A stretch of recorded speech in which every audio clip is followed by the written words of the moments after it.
Oke, bismillahirrahmanirrahim. Assalamualaikum warahmatullahi wabarakatuh.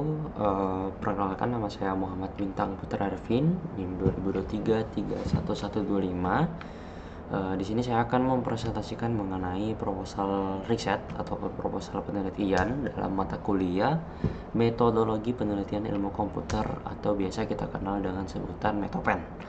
Di sini saya membawakan judul implementasi metode OCR dan rule based NLP untuk identifikasi bahan krisis. Selanjutnya, mengenai latar belakang, ini ada dua hal penting, dua hal urgen yang menjadi latar belakang yang saya bawakan, yakni masalah keterbacaan.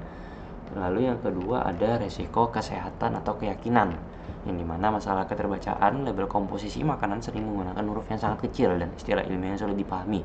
Nah, seperti yang bisa dilihat pada gambar, kadang kalau kita belanja di supermarket itu kita ngelihat sesuatu, apakah ini sesuai dengan alergi saya atau enggak, kita lihat nih label komposisinya.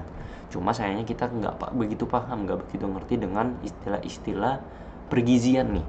Lalu yang kedua itu resiko kesehatan dan keyakinan. Untuk alergi itu resiko fatal bagi 220 sampai 205 sampai 520 juta orang menurut WHO akibat kesalahan identifikasi.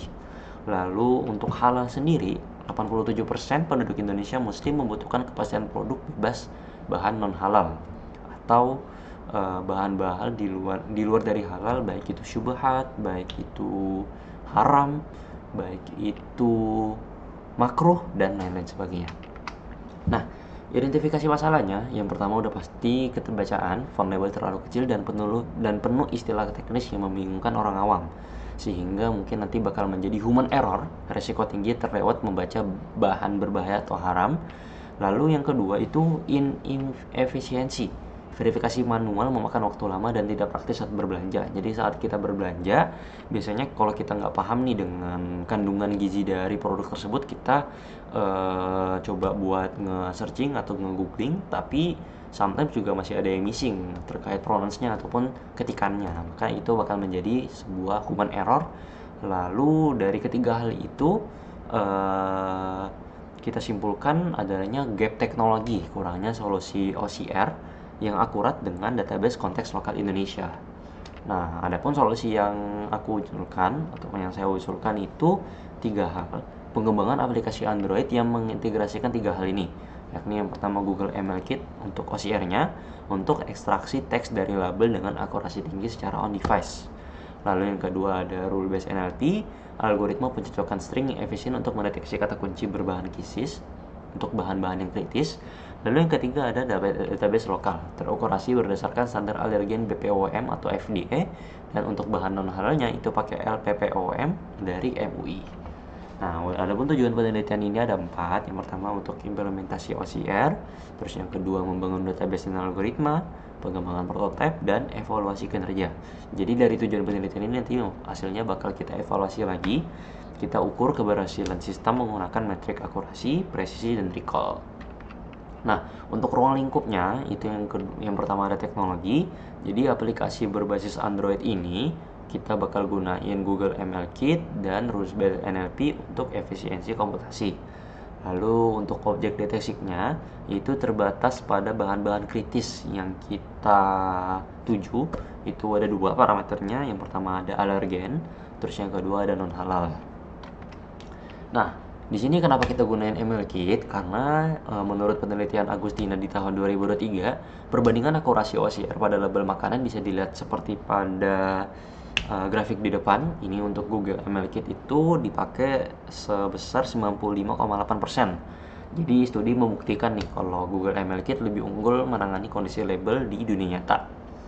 Baik itu permukaan melengkung, pencahayaan minim dibandingkan dengan T-Rex OCR. Nah, untuk metodologinya, kita yang pertama udah pasti akuisisi citra. Jadi nanti user ngemotret label menggunakan kamera handphone. Lalu OCR itu bekerja, yang dimana ekstraksi teks mentah menggunakan ML Kit. Lalu itu bakal dikirim ke NLP-nya untuk dicocokin teks dengan database yang kita buat dengan aturan keliling dan matching. Lalu bakal ngirim outputnya lagi ke user dengan peringatan visual nih, ketika bahannya aman, hati-hati, atau berbahaya. Nah, sumber data penelitiannya itu ada dua jenis data. Yang pertama database aturan, itu menggunakan kamus-kamus bahan berdasarkan bahan-bahan gizi. Lalu yang kedua itu dataset uji menggunakan citra label, yang dimana untuk kamus bahan ini kita bikin daftar keyword bahan kritis dari alergen dan non halal. Sedangkan untuk citra label ini, untuk dataset ujinya itu kita ada 50-100 sampel foto label kemasan asli. Nah, yang dimana sumber referensinya sama seperti yang tadi aku jelasin, itu bisa dari FD atau BPOM dan LPOM MUI. Sedangkan untuk dataset ujinya kita coba cari-cari di minimarket gitu ya. Produk-produk pasar yang real gitu untuk kita coba ambil dataset sampelnya. Untuk teknik analisis dan evaluasinya itu untuk yang pertama evaluasi OCR itu gunain WER atau word error rate untuk menghitung persentase kesalahan baca karakter atau kata. Sedangkan untuk evaluasi deteksinya kita menggunakan confusion matrix untuk mengukur TP bahan ada atau terdeteksi dan FN bahan ada atau tidak terdeteksi yang bisa saja fatal gitu. Yang dimana rumus utamanya untuk presisi itu TP dibagi dengan TP plus FP, sedangkan untuk recall itu TP dibagi dengan TP plus FN. Untuk jadwal penelitiannya sesuai dengan proposal yang saya buat itu ada 4 bulan, dimana di bulan pertama itu kita coba untuk studi dan analisa, di bulan kedua kita coba analisa lagi dan implementasi coding buat OCR dan NLP-nya, di bulan ketiga juga masih implementasi dan pengujian sistem, sedangkan di bulan keempat kita fokus ke pengujian sistem dan analisis hasil dan laporannya. Terima kasih, mungkin cukup sekian yang bisa saya sampaikan, kurang dan lebihnya mohon maaf.